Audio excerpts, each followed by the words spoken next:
Alright, a quick how-to on the sound module for the DeloreanTime machines.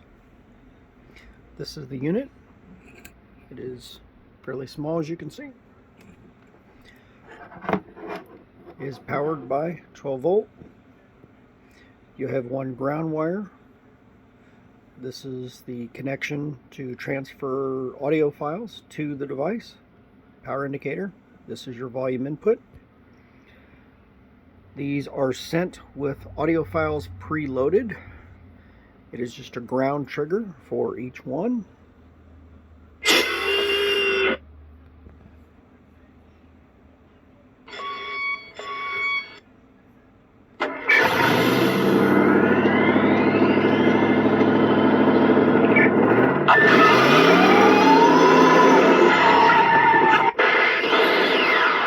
The files are interruptible.